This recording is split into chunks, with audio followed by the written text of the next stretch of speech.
Deputy Mayor, we have 1 minute. Thank you.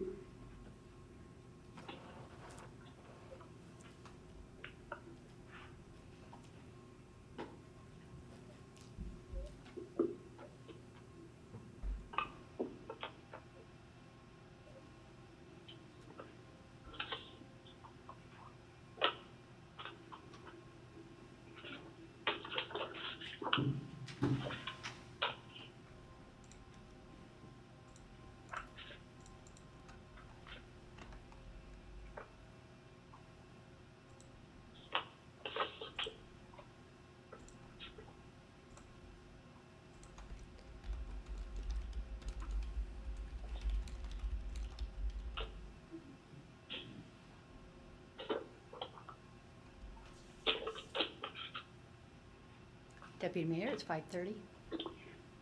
Thank you. Good evening, everyone, and welcome to the City Council study session for May 26, 2020. Once again, due to the Governor's emergency proclamation, we are conducting this session virtually and telephonically. For those who are joining us that way, we welcome you and hope you enjoy your session tonight. Sean, will you please call the roll? Deputy Mayor DeCoursey, I am here. Councilmember Baggett, Here. Councilmember Brown, Here. Councilmember Taraj, I'm here. Councilmember Malinga, Here. Councilmember Stearns, Councilmember Stearns, He said he was going to be here at 5:30. You should be joining us. I haven't heard. Councilmember Trout Manuel, Here. Okay, thank you. Do we have any announcements, reports, or presentations this evening?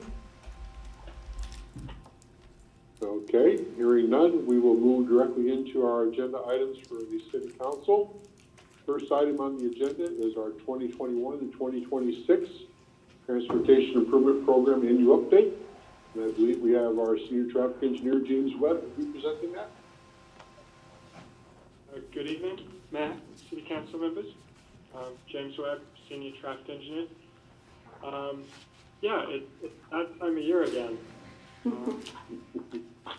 no updates. So if you turn to page 5 in your agenda packet, that is the first page of the summary memo that sets out the an overview of the changes that are being proposed as part of TIP update. The biggest change that we're proposing to make this year is in terms of how the TIP is being financially constrained. In past years, the first 3 years of the TIP have always been constrained, which means we can only propose to program dollars that we are certain that we will have, or reasonably certain we will have. Years 4, 5, and 6, so the second half of the TIP, have not been financially constrained in the same way. We have programmed additional funding to be able to include more projects in the TIP. That has left significant holes in the funding package for the TIP for a lot of those projects. So as part of this year's update, we're proposing to show that years 4, 5, and 6 are constrained in a similar way to the first 3 years. The only exception to that is with the traffic impact fee fund, and I'll talk about that a little bit more in a minute.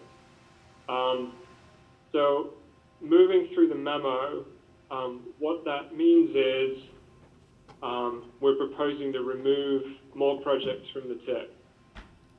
Those are broken into 2 categories of projects. The first one's in the memo under the heading completed projects to be removed are projects that will be completed during 2020 at this point. So these are projects that are either in construction right now, or will be in construction very shortly. So there's one ITS project, the F Street non-motorized improvements, the 2 phases of the Auburn Way North Preservation Project, a safety project on Auburn Way South at Poplar Curve, and then a study project for the Auburn Way South corridor. So those are all proposed or planned to be completed by the end of the year, so that's why those projects are proposed to be, or will be removed from the TIP.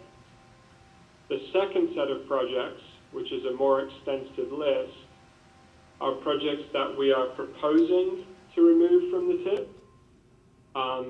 This doesn't mean that they are not still projects that are a priority for the city. It just means that they are a priority with a longer horizon here. So these projects would remain in the comprehensive transportation plan, but they would not be programmed within the 6-year period that's covered by the current TIP, so that 2021 to 2026 period. The reason for that is we do not have the resources, either financial or in terms of just the size of the program that staff are able to administer. I think the most important thing to point out with this change is we're not reducing the number of projects that we're able to accomplish in any given year, and we're not proposing to reduce the level of investment that we're making in transportation projects in any given year. We're just truing up what our expectations are for the whole 6-year period. So staff went through all of the different categories of projects and identified those projects that are higher priority. We need them sooner for a various range of reasons, and then identified projects that are not an immediate need for the city that would be nice to have and will be needed at some point in the future, but that future need is beyond the 6-year horizon of the TIP. So because of that, there's not a need to include them in the TIP, so we're proposing to remove them, and as I said, they will remain in the comprehensive transportation plan, which is kind of the more long-range vision for the transportation infrastructure in the city, which currently goes out through 2035. And this is a list of those projects, follows on in the memo. So you'll see there are a handful of intersection projects, a reconstruction project. The majority of the list are the roadway projects. So beyond that, we are then adding some new projects to the TIP. Number of intersection projects, a number of preservation projects, and a roadway project. The first of the intersection projects was identified through the Lee Hill Corridor study, which will be brought to council next month for a more detailed discussion. The second is a signal replacement project that was part of the signal replacement program that is in the current TIP, and that's been broken out into its own standalone project. So that really is a project that was already in the TIP, it's just presented differently this time around.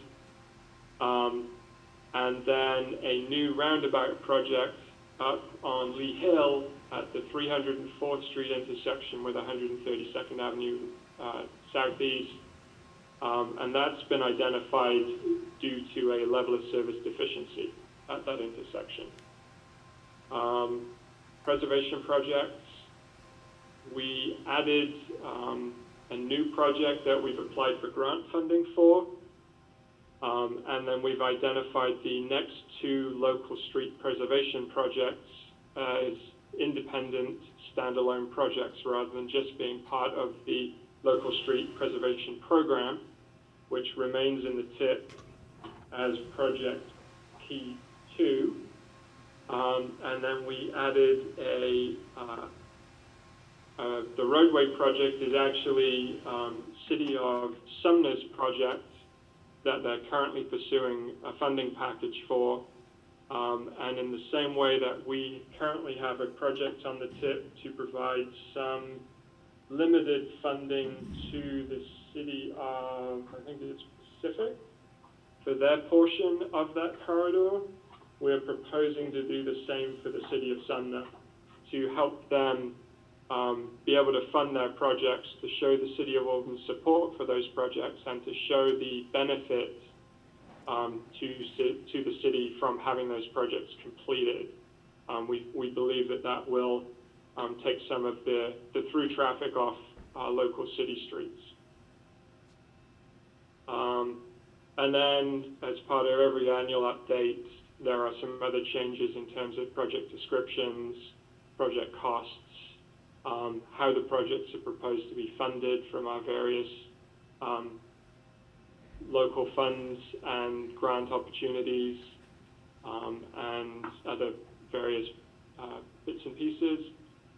And then in summary, so the current TIP, which goes through the end of this year, currently has a total funding of about $181 million.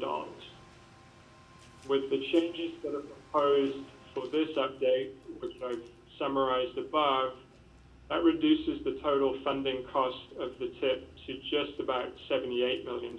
So just over $100 million reduction in the amount of projects that are included in the TIP. And again, the reason for that is we're not proposing to reduce how much we're able to accomplish or how much we need to spend to accomplish those goals. It's more about just making the projects in the second half of the TIP match with our funding expectations. And one of the other reasons for that is how that feeds into the traffic impact fee program. So this right sizing is going to make that less complicated moving forwards as well. So I'm happy to either walk through the tip or open this up to questions at this point, and then if the council members have specific questions or projects that they'd like to talk about, I'm happy to address those questions.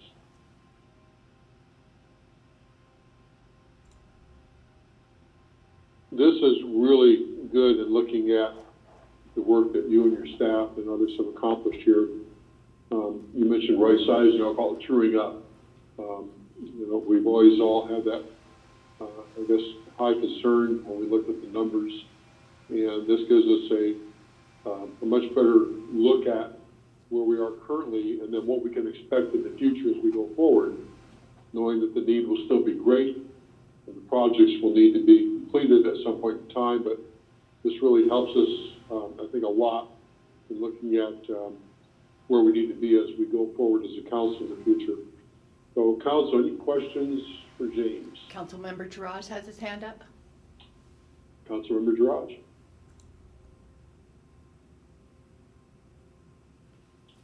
You're on mute, Councilmember.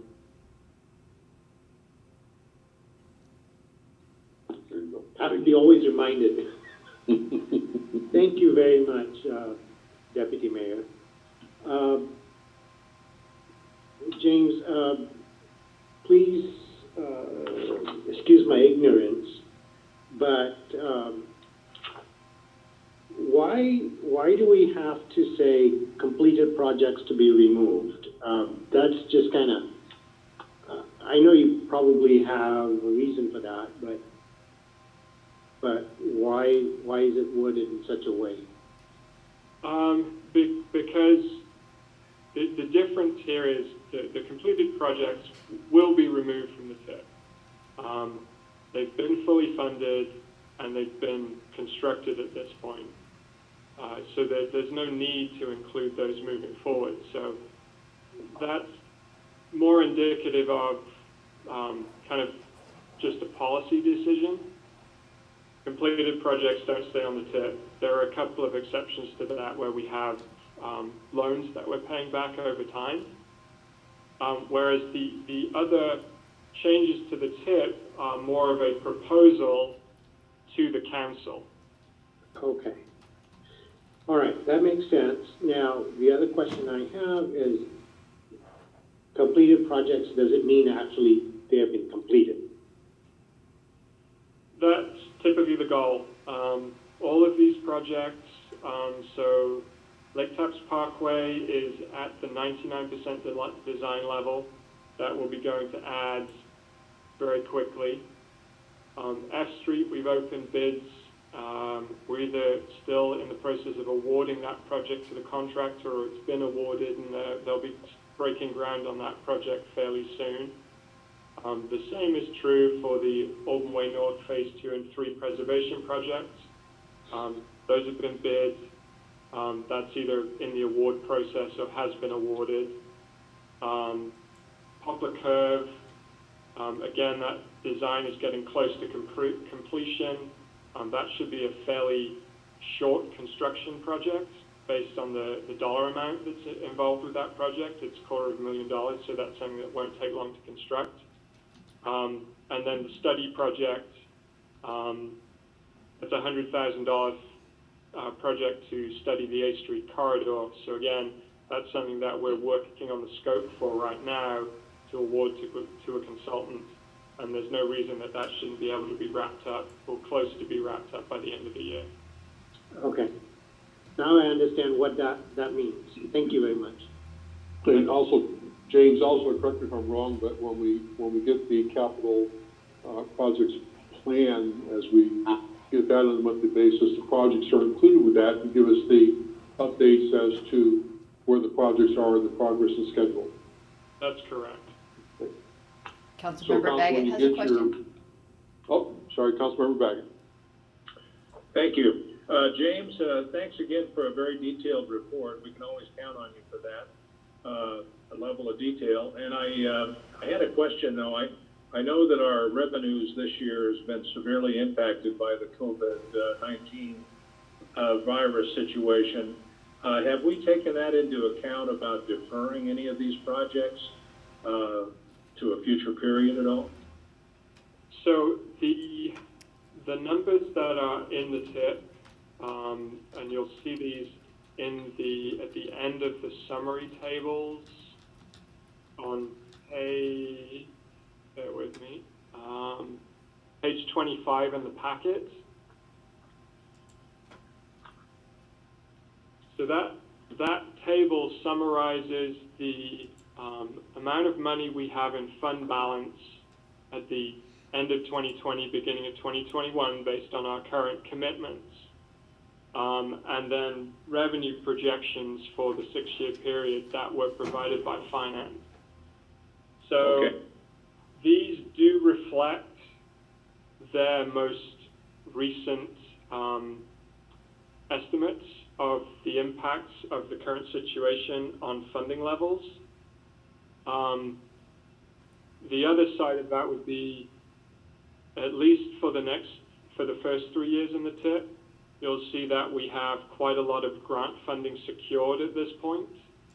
And to be able to use that grant funding, we have to continue to move forwards with these projects. Great. I just want to be sure we were using the latest information as a result of our current situation. Thank you. We have. And I think while we're looking at this table, the one thing that I kind of talked about a little bit earlier, but didn't come back to, is you'll see in the traffic impact fee section of that table, the fund balance does go negative in years 24, 25, and 26.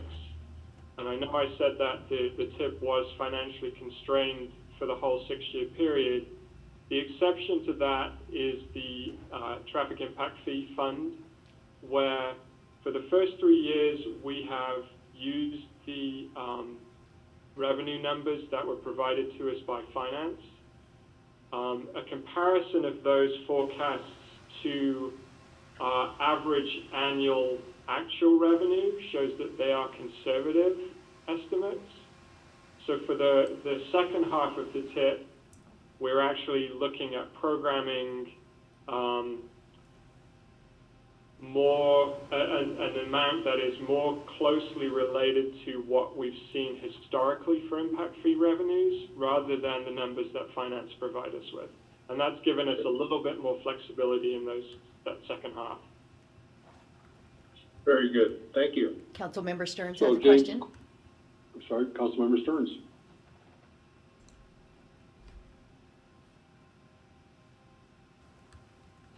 Councilmember Stearns, you're muted. Yeah, there we are. Thanks, James, great memo. I was just wondering, do you anticipate having to make more cuts, more adjustments? At this point, it's hard to tell. This is always a living, breathing document.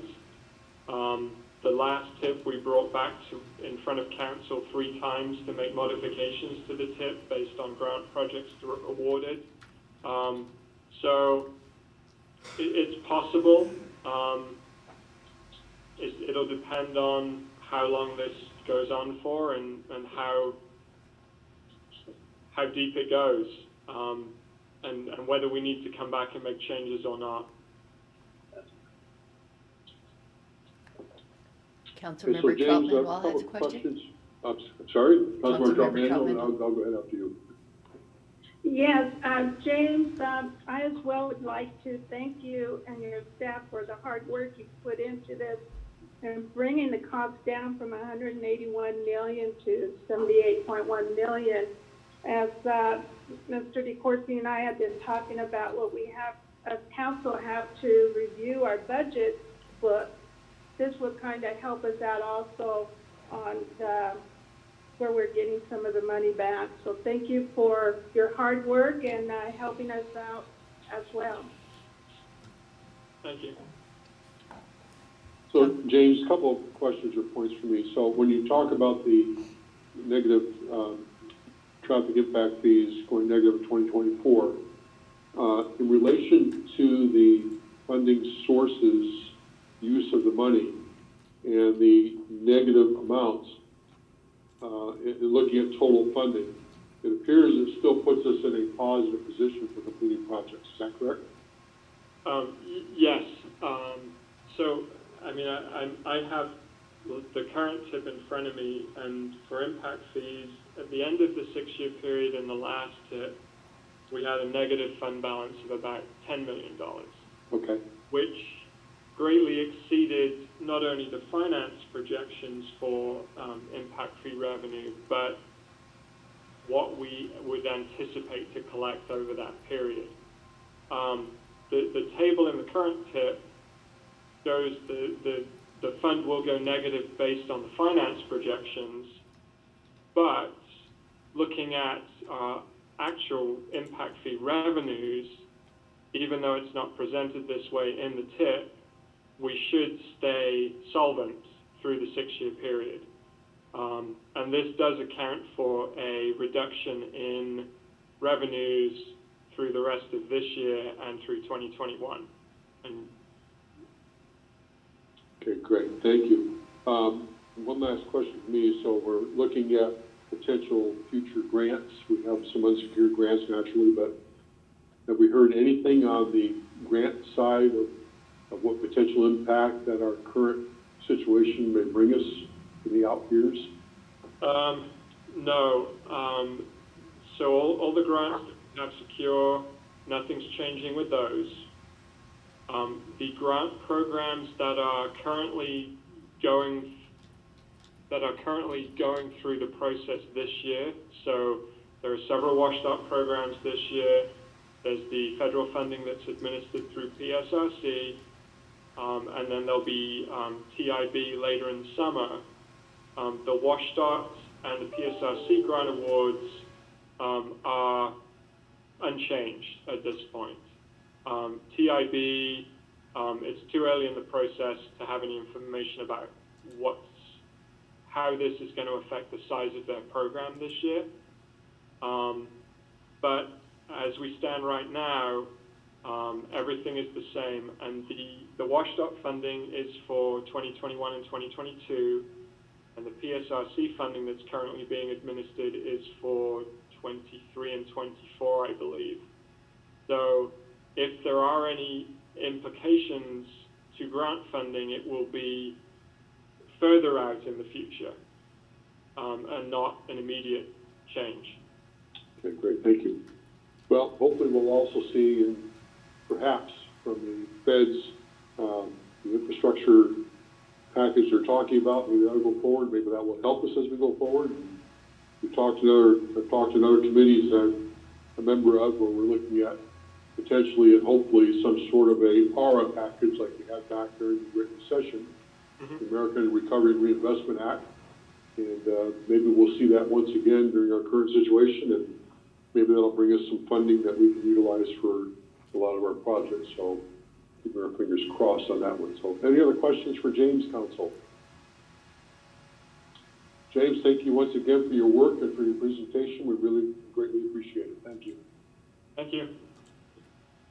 Okay, next on our agenda is item 4B, which is ordinance number 6761. Director Tate. Good evening, Deputy Mayor, Council. I'm actually going to turn the mic over to Steve Sturza, who's going to provide a presentation and a recommendation. Great. Welcome, Steve. Great. Thank you, guys. Thank you, Mayor, Deputy Mayor, Council members. I'm going to try and share my screen here. Everybody see that all right? Yes. Perfect. So we met back on, I believe it was April 20th, and I did a little introduction. So a lot of what we're going to be discussing today is kind of recap, but I thought it would be worth it to kind of go through kind of the high points here. So again, Steve Sturza, Community Development. I'm the Development Engineering Manager. So what kind of kicked all this off was back in February of 2020.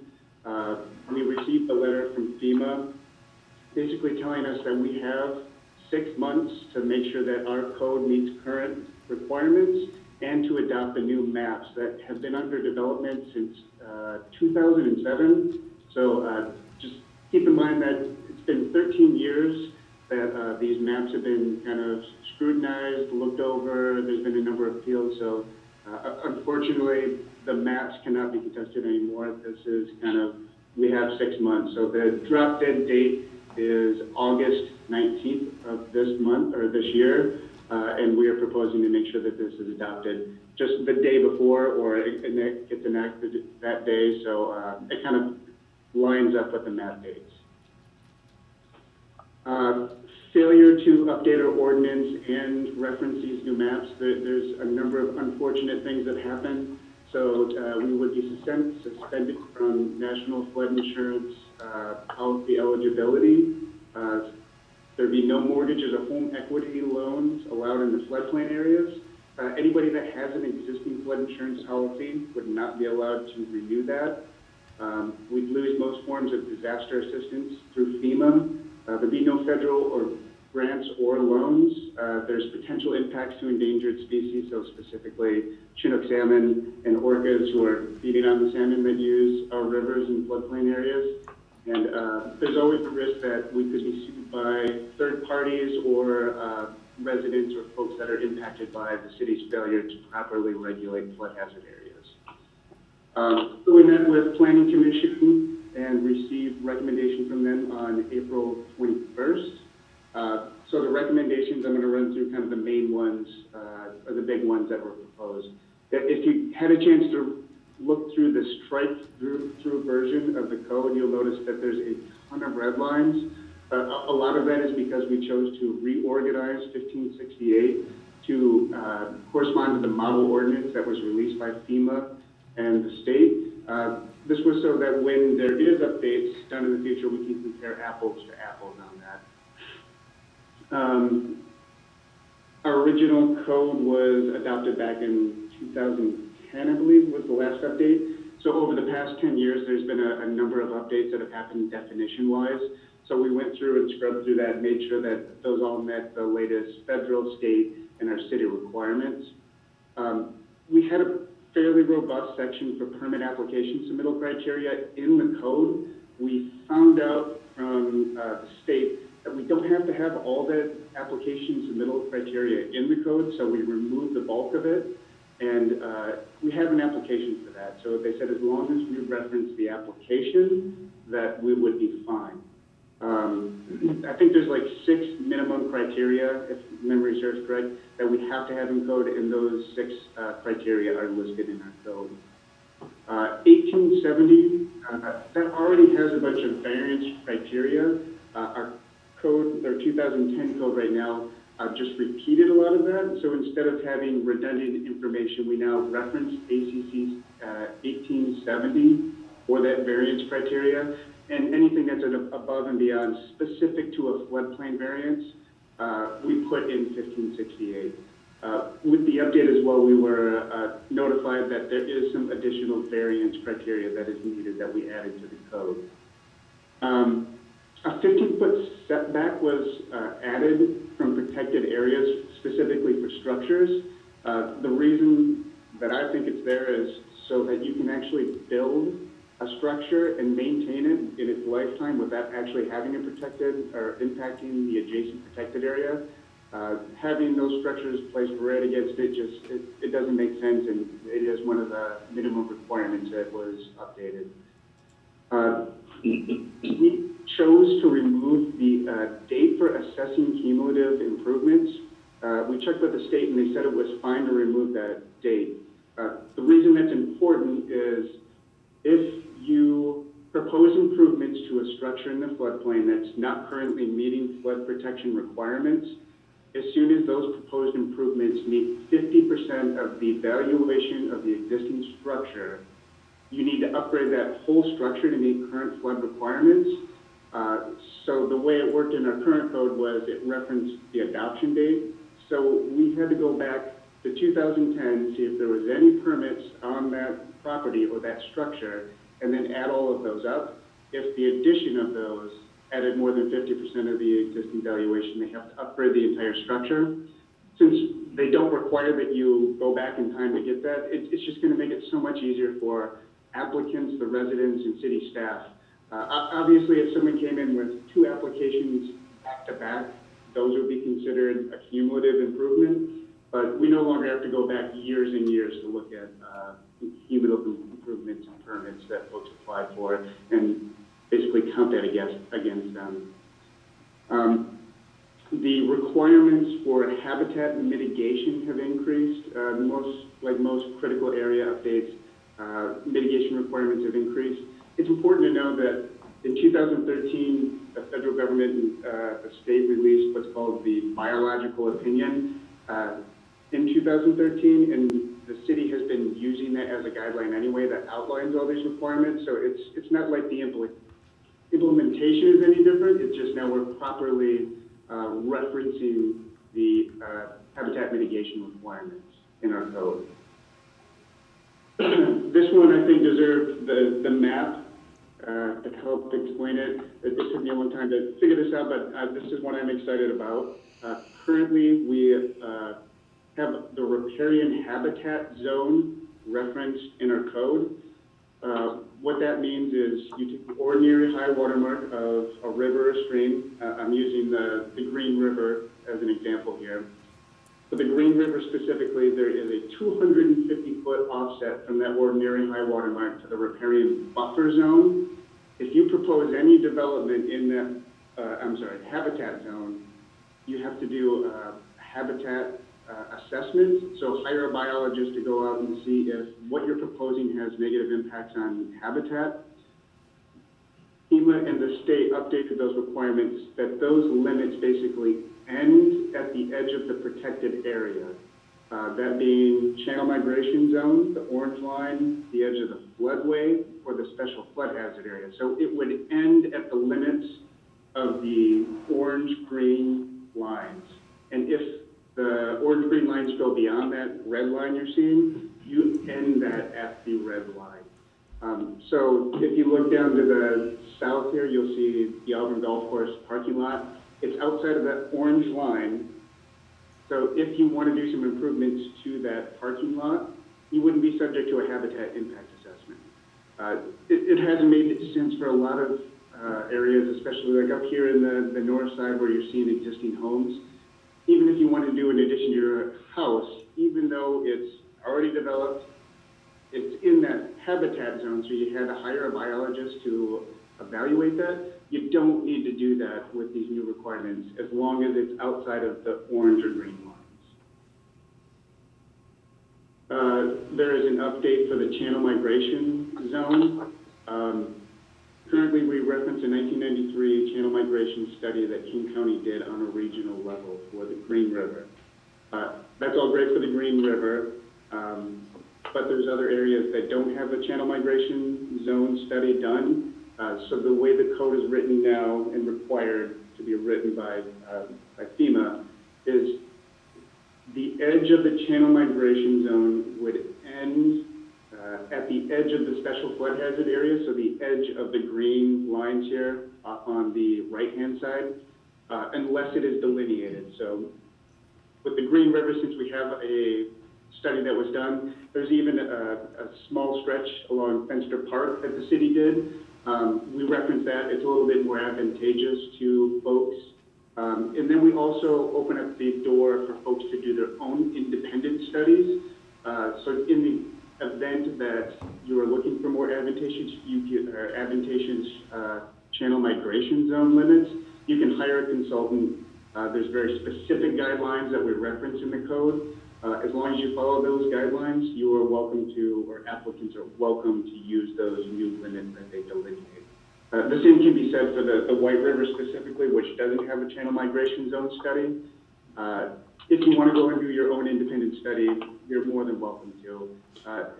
It's nice to know too with the White River that the areas that it impacts are pretty limited. It's basically Game Farm Park and then a small section over by the 8th Street Bridge. And then updating. Can I ask a question? Sure. Thank you, Jane, Steve. So when we look at the green line and the yellow line, I see some homes in that region itself. If you turn the next page. So I see both yellow lines and green lines, and I see homes along that stretch. How are they going to be impacted? Pardon me? What was your question? My question is so when homes are within the yellow line and the green line, Mm-hmm. how are these folks going to be impacted? For those areas specifically? Yes. So if you're within the green hatched area, specifically for single-family residential, it's prohibited outright. You cannot do any single-family residential homes in the floodway. The floodway, for good reason, that's where the flood waters, that's where you've got the moving water going. So it's not permitted by code, and it will continue that way. That's basically the way the code has been written. If it's in the channel migration zone, to be honest, it's still very difficult, and that's per our current code and the one that's proposed to be updated, because this is where the actual channel of the river could migrate to. It's based off of historical imagery. It's based off of soil types. So there's been some detailed studies to figure out where the channel could migrate to. But it doesn't mean that it's impossible to make an addition to your home. I guess, yeah, it's areas that you don't really want to develop because the homes could be washed away. The reason they're all there right now is I believe this channel migration zone was implemented back in 2010. So if there's been any improvements beyond that, there should be no homes proposed in the channel migration zone or the actual floodway. Okay. So basically, they can't make any improvement, is what you're saying, right? It would be very difficult. I mean, permitting-wise, anything is possible, but there is some exempt criteria. I mean, if you want to put in a new roof in, if you want to do some repair work, that is all allowed. If you want to do a substantial improvement, that's Right. where you're hitting that 50% valuation, then it becomes a more challenging thing. Okay.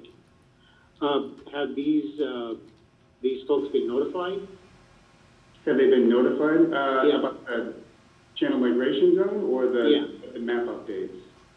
The channel migration zone. I'm sure that whenever these folks bought their home and they were told that they have to buy flood insurance, that they're aware that there's flood implications on their house. Okay. So anybody that wants to get a federal loan, their lender is likely requiring these folks to get insurance so they know outright. Yeah. Basically, I don't want the residents to be surprised at the end of the day if they wanted to make improvements or extend their home in that sense. Come to find out, we won't allow them because of the channel migration zone.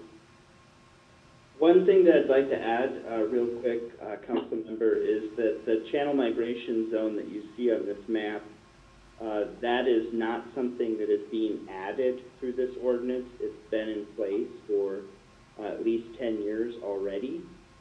So the ordinance that's before you, the recommendation from the Planning Commission, is not modifying that further.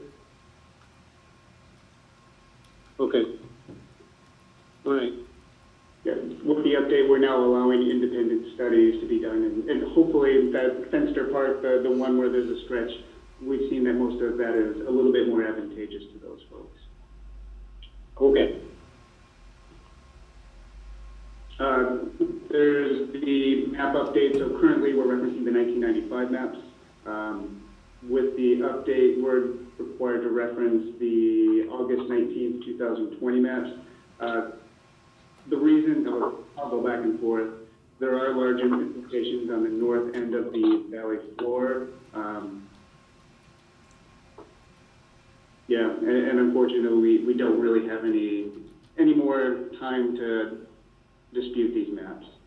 It's important to note too, these maps are based off of accurate information. It's not that they're being put in the floodplain, they've always been there, we just now have maps that are accurately reflecting what those elevations and areas that are subject to flooding are. The city does have processes, and we have had processes that folks can try and get those taken out of the floodplain by doing surveys, by doing compensatory storage, so that there are measures you can take to get those taken out of the floodplain maps if an applicant desires to. With that, I'll open it up to questions.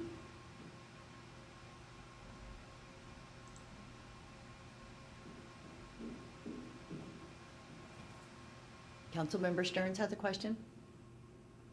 Councilmember Stearns. Thanks.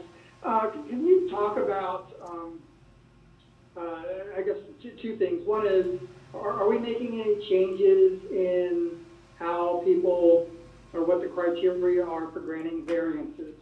And then secondly, is there anything in here that talks about, say, discovery of cultural, historically significant artifacts, things like that, might be tribal? I think those processes for the tribal part have always been in place through the SEPA process, the shoreline. I mean, Jeff is a little bit more well-versed in that. And as far as variance criteria, there was some additional variance criteria added. I apologize, I can't recall what that is off the top of my head, but it is in the strike-through version. I mean, to grant a variance, you have to be in a very tight situation where basically you have no other choice but to allow the development to happen, which does occur every once in a while, but it is a very difficult process to go through the variance process, specifically for floodplain. And just to piggyback on what Steve said, so as you mentioned, SEPA, which is State Environmental Policy Act, that is the layer of regulation that we utilize for archaeological and historic preservation, which includes anything that might be related to historically significant burials or mitten beds or anything like that. So it's not contained in the floodplain regulations, but think of regulations as being layers, one upon the other. So it's not addressed there, but it is addressed in a different spot.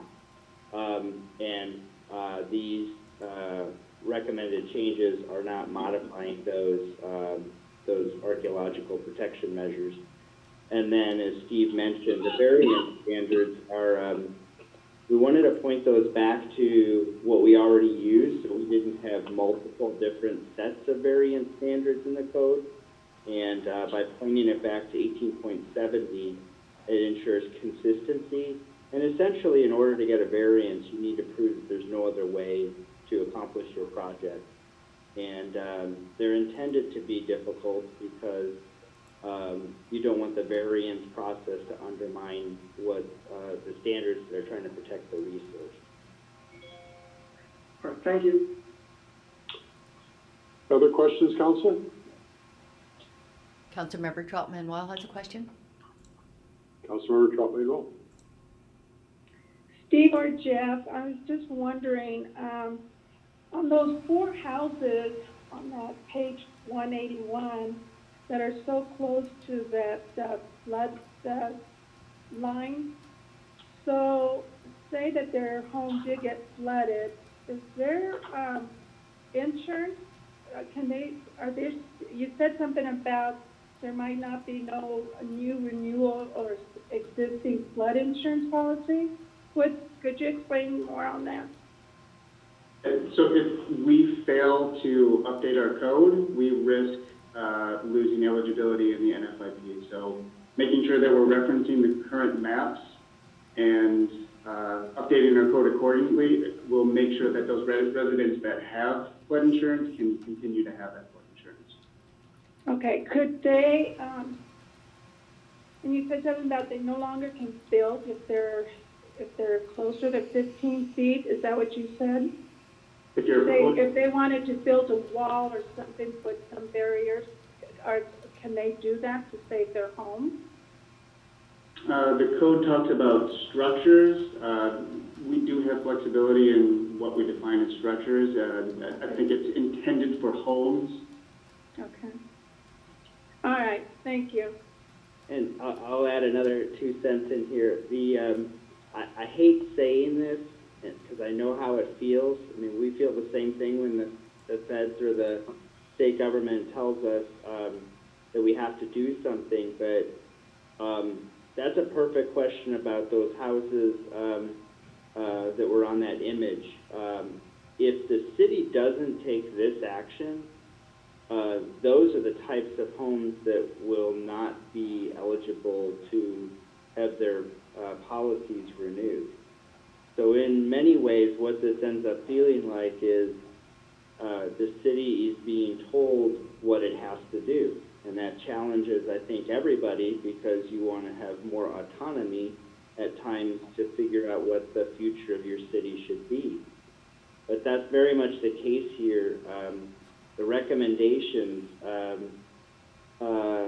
it's hard to call them recommendations because they're very much, I would say, more in the category of requirements in order to maintain all of those programs that Steve talked about in that early slide that are compromised if we don't take the action. Okay, thank you for clearing that up. Councilmember Malinga has a question. Councilmember Malinga. Yes, I think you said it took 13 years to work on these maps. So once we turn these in, how long are they good for before new maps have to be done again? That is a great question. I wish I knew the answer to that. FEMA had told us they were going to update these, oh my gosh, how many years ago? Jeff, do you recall? Yeah, I started in 2010 and it was before that, so it's been a while. And the maps that we have in place right now are dated 1995. Oh, so wow. if it gives you a sense that they're maybe 20-year lifespan, 25-year lifespan, I'm not sure. Mm-hmm. So, yeah, it's hard to know that. The federal government does it throughout the whole country, makes modifications as it collects data, but there's no cycle that's predictable. All right, thank you. Yeah, interesting point on that. When the Reddington levy was underway, there was a public hearing held by the feds. It was held over at the King County Courthouse in Kent. And Councilmember Malinga, I asked that specific question, and there was no definitive answer as to when, how, if, why, or anything else. When flood maps will be done, redone, or updated. So it's always an open question. Any other questions, Council, for Steve or for Director Tate? All right, Steve, thank you very much. It was very, very informative. Thank you. Next on our agenda, we move to item 5, and that is the Finance, Technology, Economic Development discussion items, and we'll turn that portion of the meeting over to Councilmember Baggett. Thank you, Deputy Mayor. We have a presentation, I believe, regarding the COVID-19 local business and support update. This would be from Director Inman. Probably would be the manager, Doug Lean. Yes, thank you, Councilmember Baggett and Deputy Mayor and Mayor and the rest of our council. Thank you for having us tonight. We wanted to provide you all an update with all of the different measures that we have put in place and some of the things we are currently planning to assist the business community here in Auburn as a result of the pandemic. So I do have our economic development staff here with Manager Doug Lean and Senior Economic Development Officer Josh Arndt, and a very special guest from the Auburn Area Chamber of Commerce, Casey Bray. So I will just turn this over to Doug and his very best friends to give you this very good update. Thank you, Dana. Councilmember Baggett and Deputy Mayor and Mayor, thank you for having us. We're looking forward to doing this. Maybe Josh, if you can share your screen. Josh is going to be our technology person on this call. So we'll just go ahead and apologize for that in advance. Okay. He has control of the mouse too, so here we go. What we wanted to do is give you a brief outline and answer your questions as far as what we've been doing to assist our local business community. Josh, next screen, please. So we broke down our response into 5 different categories. Comprehensive financial assistance and information for businesses, financial assistance programs as they came available from different areas throughout the government or private funding, business webinars and assistance and information, promote the use of our buylocalauburn.com, and then the establishment of an advisory committee. Next slide, Josh. So under our resources and financial assistance programs, at the local level, our different departments were able to go through our current permitting process, our different codes, and came up with different things that we have control of on a local basis, like not paying a business license renewal until the end of the year, paying for a building permit until the front counter is back open to where they can collect it. So we went back through a number of different things that we could hopefully bring to the table to help the businesses through this initial phase and problems that we're having. The state of Washington grants, there was $10 million made available through the governor's strategic fund. That was put out for business grants up to a maximum of $10,000 statewide. The process was each county with an estimate of how much would be available for, say, for example, for King County. That was administered out of the Seattle Chamber of Commerce, which is the contract holder with King County to deliver business assistance programming through the Department of Commerce funding. And it filtered down eventually to us. We ended up getting a list of 61 businesses from the city of Auburn that applied for that grant. We went through it, and it eventually was vetted down to a list of 27 that qualified, and that's what we returned to King County, which in turn made it to the Department of Commerce, and I believe is sitting in the governor's office right now. We're hoping to hear one of our businesses did receive grant funding through that $10 million. The CARES Act and King County funding, I'm sure you've been hearing about those funds, and I believe Mayor Backus, you were going to weigh in and give a little bit of an update on that process where we are citywide. Oh, I'm sorry. I thought you were talking today about our meeting on Friday, but which portion did you want some? Oh, we were just, just the CARES Act and the King County funding in general. Yeah, sure. The CARES Act funding that we received, Council, I sent out to you the almost 2.5 million that is available to us. Right now, there are obviously some very restrictive uses for that funding, but one of the opportunities with funding is for economic ability and assistance. And so we can utilize funding to reimburse for expenses that the city has incurred directly related to COVID-19, but not for a loss of revenue, which is the biggest portion of anything we have with the financial status updates that we have provided to you. It's more the loss of revenue as opposed to the expenditures, but we are going through identifying what expenditures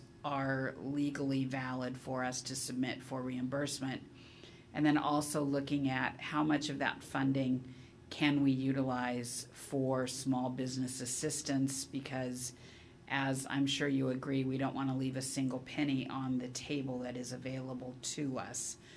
Also, King County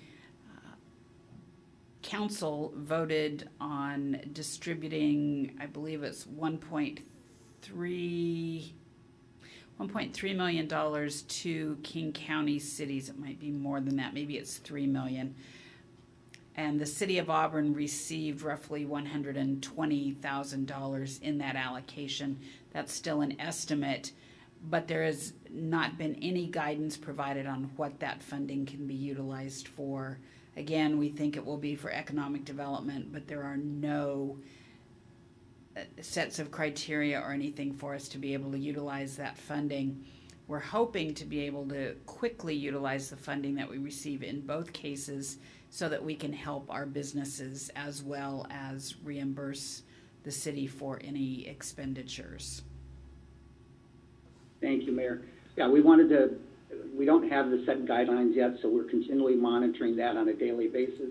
As soon as we can get some firm guidelines on how we can get this out on the street, help the businesses, I'm sure that will be a main priority to get done as soon as possible. The other thing that we've tried very hard to do is create, and Josh, if you want to get that hot link there for the final item, financial assistance programs.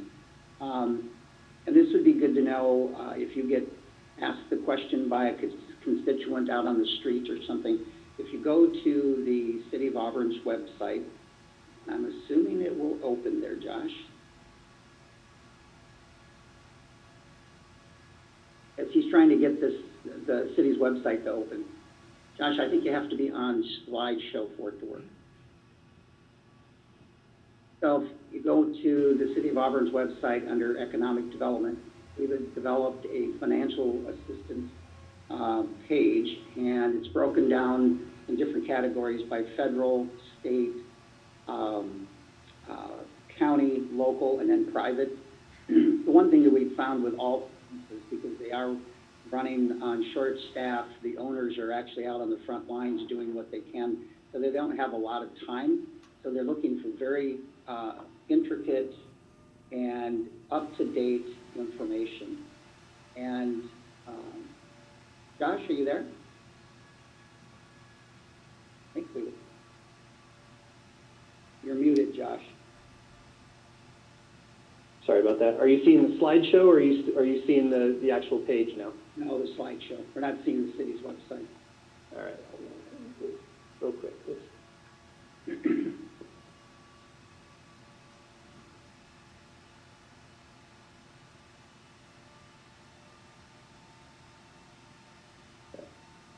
There we go. Excuse me. what we tried to do on our page is break these areas down. So Josh, if you just pick federal resources. Excuse me. So this is what a business would find, or anybody that comes to this page, and we've broken down every resource that we've been able to find out about that have all the direct information and links in here to any programs or any benefits or any information that the businesses would be looking for.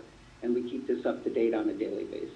So this is something that you could point somebody to if they ask you about an EIDL loan from the SBA or anything else from any one of the different government resources that are out there. So, okay, if you want to take us back to the slideshow then, Josh. Yeah, we're going to have to go the long way. My apologies here.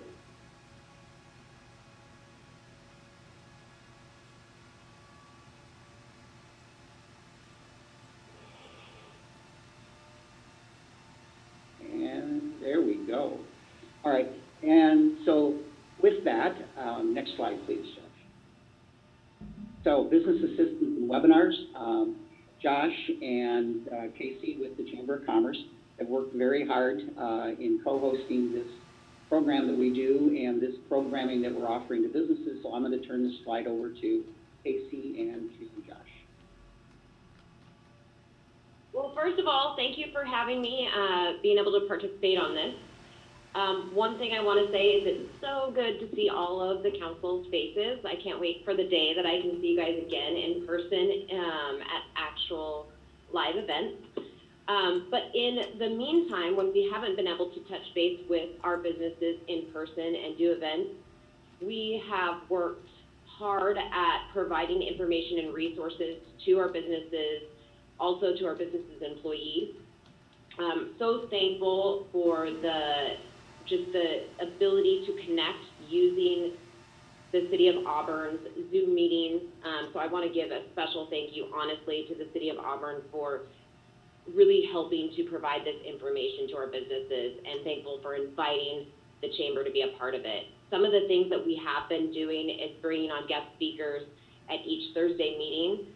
Guest speakers include anywhere from banks that are talking about the loans, answering questions and resources for our businesses so that they can get those loans as quickly as possible. Other resources like multi-care for reopening when it comes to just questions on how we can reopen and keep our employees safe and keep our customers safe. We've had property managers talking about leasing, resources to how our businesses can work through this lease process when they're not even open. King County Library Systems talking about resources for the employees and also the business owners so that they can keep up to date on things that they can continue to work on during this time where they're not maybe necessarily open to the public. We've also had lawyers just assisting on answering questions and resources when it comes to the reopening of this to make sure that our businesses are doing everything that they can by the standards that they can understand that the government is putting in place for them. We've had tremendous support from our SBA, so they have been really on every single call making sure that our businesses have the answers and the resources they need. I think the best part about this is it's really brought our businesses from a city level together with the chamber, with the city, making sure that they know that we're here to support them. We continuously advertise these every single week to our businesses through the city's email blast and then also through the chamber's email blast on our website. And we continue to push out all the great information that economic development has been pushing out on the city's website as well, so that our businesses have people that they can go to and resources to help them through this time. So I just thank you for just being there for our businesses during this time on behalf of all of our businesses in the City of Auburn. But I'll turn it to Josh now. Thank you. So as Casey and Doug explained, for the last, I'd say better part of 2 months, maybe 2.5 months, we've been doing these weekly webinars, touching on whatever information we thought was relevant, information that businesses would come to us wanting to understand more about. Obviously, a lot of it was centered around the financial programs that were out there, so the EIDL, the PPPs, you know, things like that. As we started getting through those, we also started coming up with some other content, like Casey was saying, you know, property managers talking about, you know, how should commercial tenants address their landlord if they're having issues paying their leasing or their lease rent and things like that. So as we kind of started moving into this, and we're getting to the point now where we're starting to see where the economy through the governor's actions is looking like it's going to start opening back up. We started gearing businesses to start to get ready for what's next. And how can we, as economic development and community stakeholders for our businesses, how can we help that? And so we started looking at ideas and talking about what that might look like. And one of the things that we've settled on is further, more in-depth business assistance, resiliency, and recovery training. And so to do that, we're talking once again with our partners at the Green River Small Business Development Center to come up with some really in-depth classes geared again on that assistance, resiliency, recovery training. And I guess the way I like to think about this, I kind of think about this as a phase 2, and I think about these classes as almost like a college quarter course condensed down into 4 sessions, right? So that they can be run on a weekly basis, but really as the business community gets in, they're really there to redevelop a business plan to help with their recovery through this. And then we've also kind of trying to think ahead.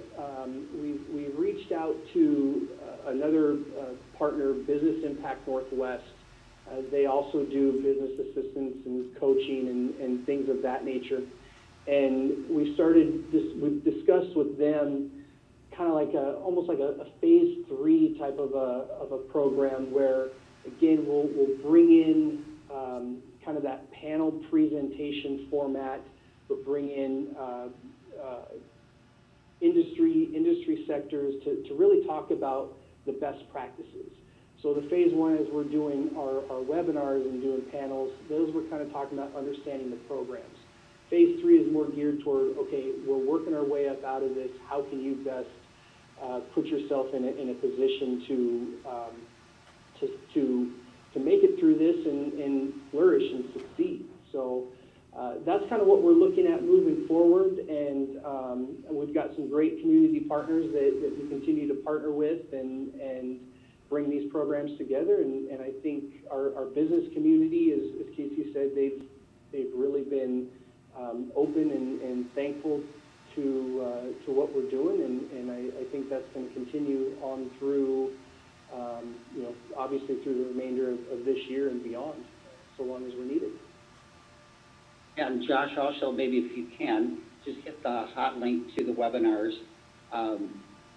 All of these have been recorded, and we have them all categorized and cataloged so that the businesses that don't have time at 1:30 in the afternoon on a business day to watch these, they are able to go back and watch them in the evening or the weekends when they have time to. And we are getting a lot of traffic on these different webinars that are recorded. So Doug, while your links work, I think it's while we're doing this share screen, it's not popping up, because I was messing with it before we ever jumped on. And in the catalog of these webinars and the description on the same economic development pages where all the other resources are. And it makes it very simple. It's a one-stop page for the businesses to get to either one-on-one resources, the recordings, or directly to whatever. Doug? Yes. Doug, is there a cost to these classes for, No. It's all free? Nope, everything is offered to every one of our businesses and the public and anybody that wants to watch. And a matter of fact, I believe, Josh, you might have touched on it, the phase 3 part of this, or phase 2 with the classes that we're developing with Green River College to be delivered. The Port of Seattle, who we receive an economic development grant from, has allowed us to rewrite our budget for our grant this year and move resources from what we thought we were going to spend dollars on to other resources for things like this. And so the cost of developing and the delivery of the faculty involvement at Green River College will be paid for out of our Port of Seattle Economic Development Grant. And same with what we're working on with Impact Northwest. So we've been able to rework our grant dollars with the Port of Seattle. They've been really good about that. Great, thank you very much. And these are all resources that are normally available to folks in the incubator over in the train station. Impact Northwest, the SBDC, SCORE, all these different, the Women Minority Council from Olympia, they all keep office hours off and on at the incubator for the startups and anybody else to come into. So we've just expanded on existing services that we already are receiving. Okay, next slide, Josh. Okay, I'm sure by now you've all heard of buylocalauburn.com. If you haven't, I haven't bored you, and I mean, beat it on you enough. But this is our online system that we operate that's real-time polling business system. And we have redesigned, Josh, see if you can get that to open up while I'm talking here for 30 seconds. We've redesigned the Buy Local site to be more relevant to today with essential businesses and make it simple for people to find things that were open 3 weeks, 4 weeks, 5 weeks ago. It's underneath the icon, Josh, Buy Local.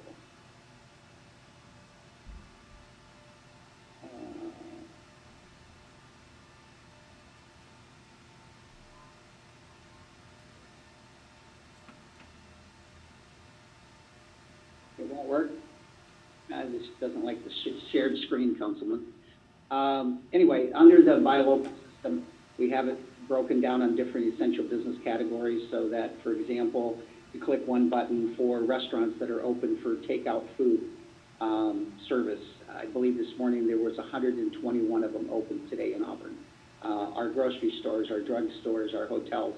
And as different phases reopen, we will keep editing that and make those searches simple. And there we go. And if you want to just hit either restaurants or grocery stores, it doesn't make any difference. So Doug, I'm worried. So when I click on the links, my suite screen switches over, but your guys' is not. So it has to do with the share. So under the Buy Local website, this is what the front page currently looks like. And you can click on restaurants or those different categories, and it'll do an automatic search of our over 4,800 businesses in town. And those that are open will be popped up automatically. And then we've been pushing out a digital ad campaign, driving the consumer to the Buy Local Auburn website. And I will say we've been getting a lot of traction on the different digital media outlets that we're using for it. And the businesses have recognized it. And if Josh, now you can go back to the slideshow. But we learned our lesson on internet links.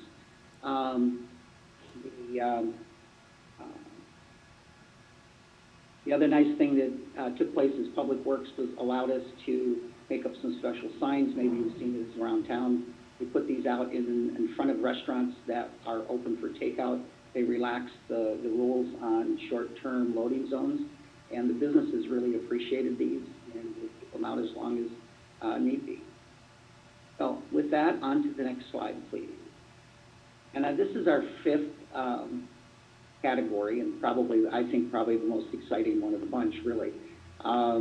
There's been a committee formed called Safe Start Auburn Advisory Committee, and this was formed, put together in conjunction with the Auburn Chamber of Commerce, the Auburn Downtown Cooperative, and Mayor, and we have built out with 14 members in different business sectors and appointed by the mayor. And Mayor, would you like to say a few words about your advisory committee? Well, we are meeting for the first time on Friday. We have several different sectors that we have identified and want to not only help them get re-engaged in phase 2, phase 3, phase 4 of the governor's directive, but also what does it look like in this new normal that we have, and how can we help to help them change perhaps their business model, if that's what's necessary for them to be able to be successful. We know that small businesses are the backbone of our community as well as this country. And so we want to help any way that we can to ensure that those businesses can not just survive. It's been a challenge right now for them, we know, but we also want to help them thrive and find out what this new normal is going to mean for them. And we think that we've put together a really good group of individuals representing many different sectors, including education and labor, in order to help identify the best path forward for Auburn. Thank you. Yeah, I should have maybe read that list beforehand. We have car dealers, food service, manufacturing, healthcare, distribution, wholesale, retail, tourism, construction, education, K through 12, post-secondary, and labor, along with our 2 local business associations that I mentioned before. So it's a well-represented group, and I think that it'll be a way for us to be able to take initiatives and information together and hopefully draw on their industry-specific expertise. And I think we'll be able to vet ideas much quicker. So it should be a good group, I think, on a weekly basis for the first month or 2. With that, Councilman Baggett, I would say that we would be open for questions and answers. Do we have any questions from the council? Seeing none. Councilmember Trout Manuel has a question. Okay. Yolanda?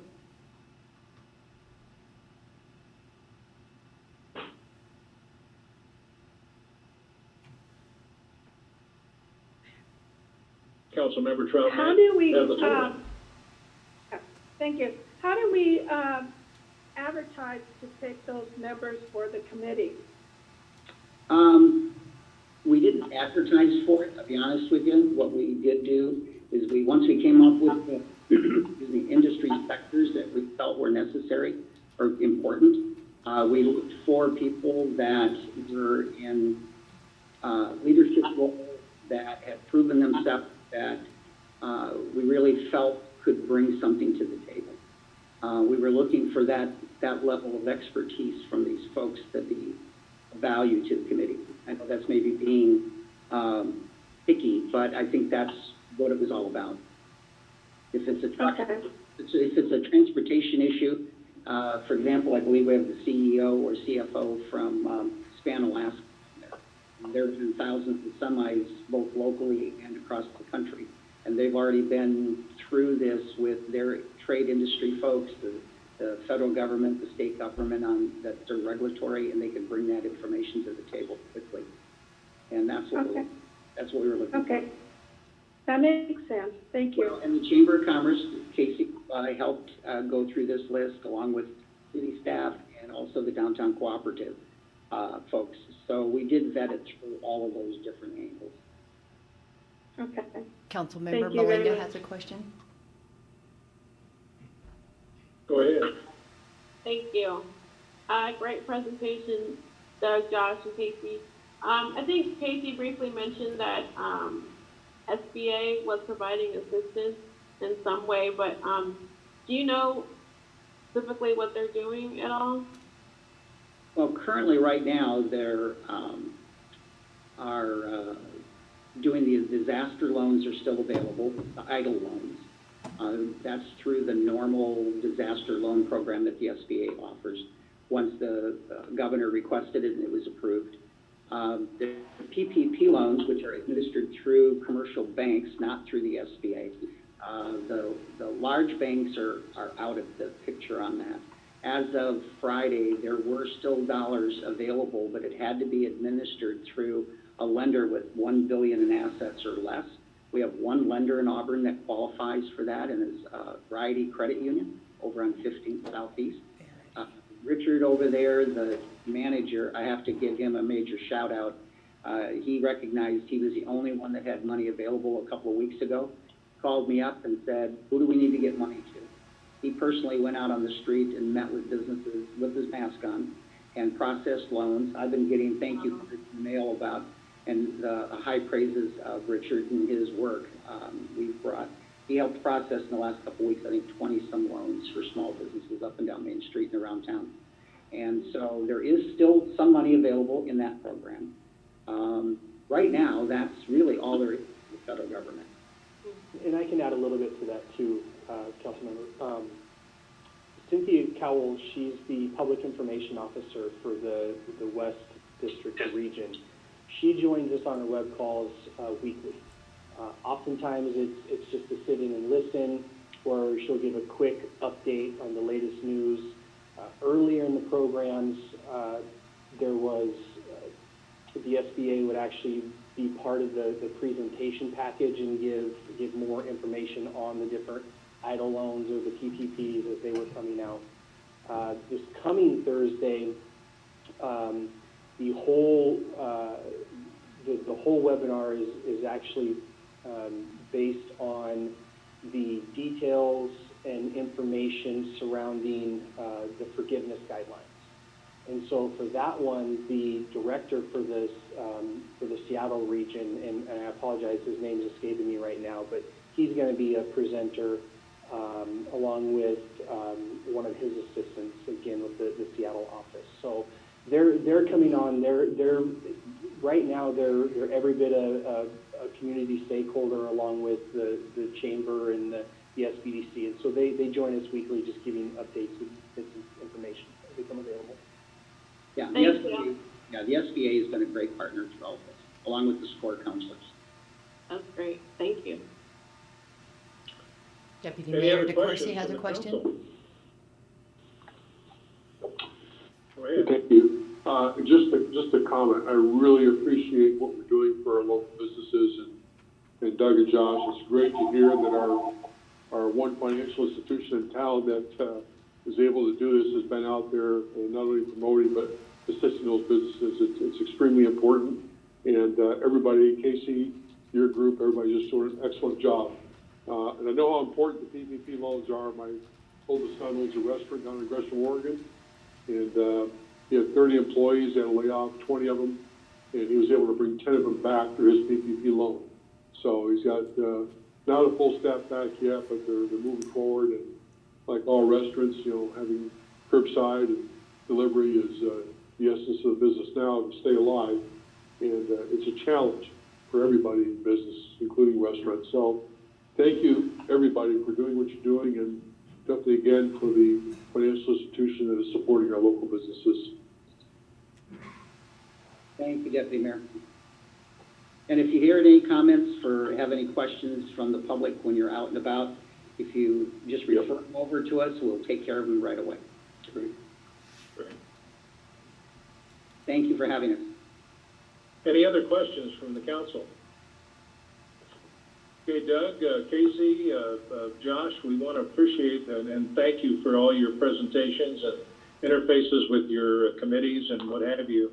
You're going a long way to keeping us above water, and hopefully when this pandemic thing subsides a little, we will be able to breathe a lot better.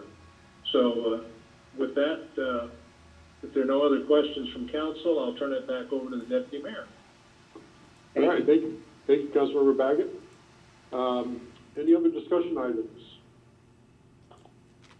Okay, Council, just a quick reminder, each of you, I believe, received a email from Antoinette regarding the motions being made at our council meeting, so please go back and review that, and so we can all be prepared for our next council meetings as we go forward in the future, and definitely our next council meeting.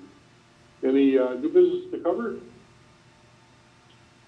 All right, hearing none. Deputy, I'm sorry, Mayor Backus. Deputy Mayor, just piece of information, we don't know at this point in time whether we will have to open up City Hall for the public to attend our council meeting on Monday night. We are looking now as to whether, if we do, whether there will be verbal public comment.